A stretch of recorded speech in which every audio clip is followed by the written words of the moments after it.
Kanë hyrë pazar me Ramën, kanë bërë komisionin zgjedhor edhe për 2024, kanë bërë marrëveshje edhe për t'i kthyer, për t'i dhënë burrë në mënyrë pa ligjshme, pa drejtë, kanë bërë marrëveshje edhe për personat që u dënuan një herë me korrupsion dhe të dilnin pastaj me anë të faljes.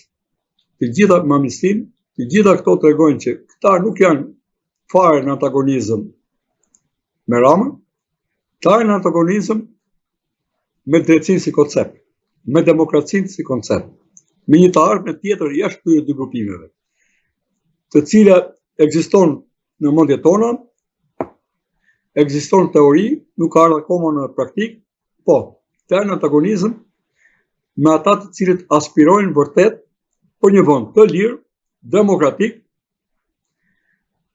në një treg të lirë, se tregun e kanë marrë këto dy palë, ku qeveria ndrohet realisht me zgjedhje të lira të ndershme barabartë, sipas pikës 3 të nenit 1 të Kushtetues Republikës Shqipërisë.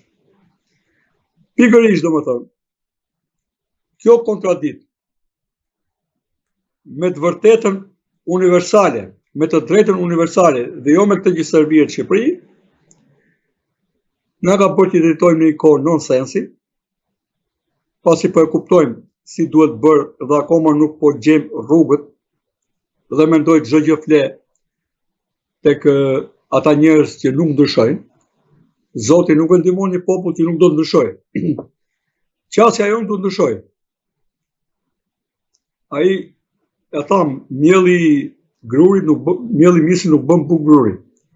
Nëse ne votojmë akoma duke pasur parasysh këto dy forca dhe nuk marrim iniciativa solidarizimi për nxjerr forca të reja, atëherë do të dëgjojmë e do të mbushim mendjen vetes me zor që po mund të jetë prap Berisha, të shkojmë prap zgjidhje tek Berisha.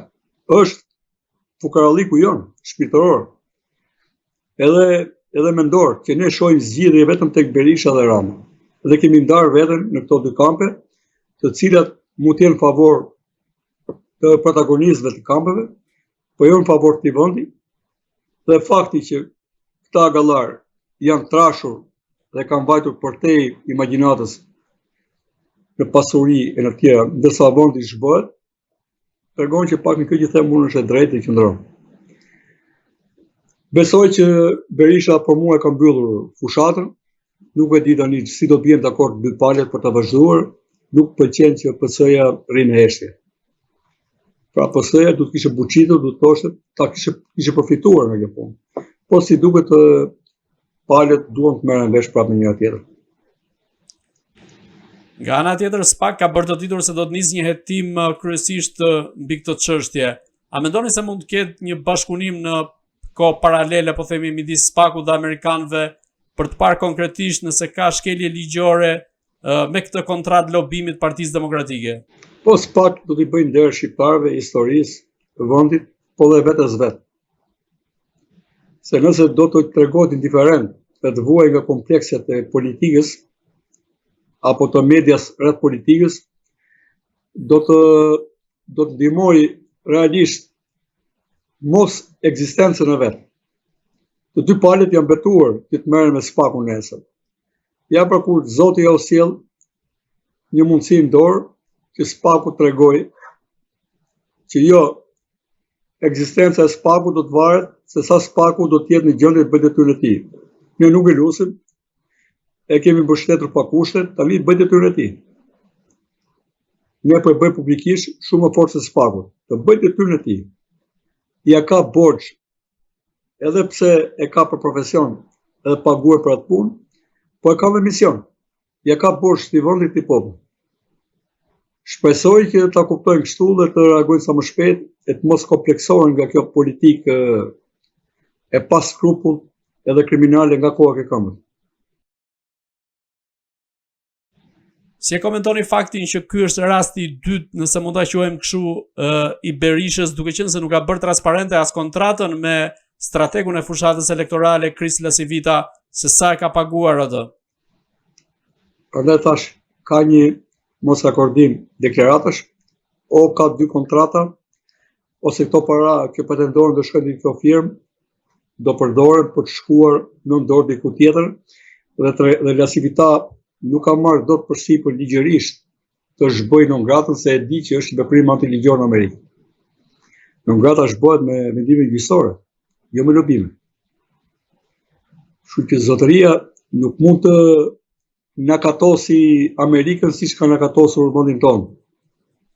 Ai mendon se para e bën gjithçka dhe në mënyrë pacip na ka thënë ne që po vuajmë të rritën s'po gjem drejtësi në shtetin e tij, që bëri ai, po na thot ne që unë e gjej drejtësinë time, unë e bëj drejtësinë si dua unë dhe në Amerikë.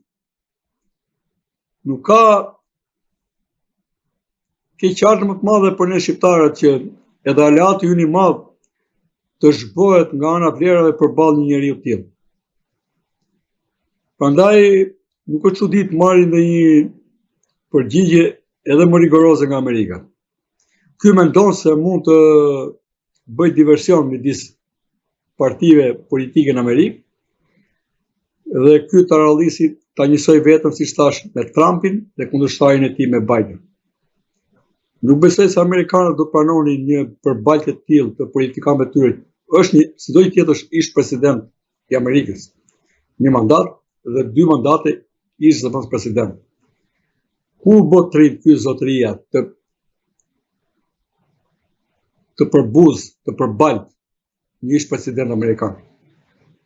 Pra, ky po luan në shmëndurinë e tij, por dhe kërkon të gjejë një vend edhe në retorikën e egër amerikane midis palëve. Por vërtet po luan keq. Ky mendon se po luan mirë, po luan keq.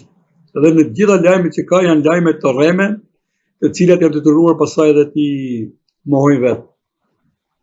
Pra po luan mbi dezinformim. Po luan tek pagesa, në kujtimin politik, flasin për vlera. Kështu që mendoj që me këtë sistem zgjedhor do t'i eci disa kohë loja ti apo dhe Ramës, po me një sistem tjetër zgjedhor, ta pikërisht paranë e tyre do ta kenë armiku më të madh. Kur konkurrojnë vetëm vlerat dhe kur paraja shihet si antivlera më e madhe dhe si mallkim për këta. E do të jetë shumë e rëndë ai para që kanë mbledhur për ta mbajtur në kurriz, domethënë deri në fund të udhëtimit të tyre. Ne sot jetojmë për të vënë drejtësi, po dhe për të zhbërë një pjesë të padrejtësisë dhe për të mos u tallur me të vënë. Të dy palët flasin pa pikturbi për një minimum etik qesharak.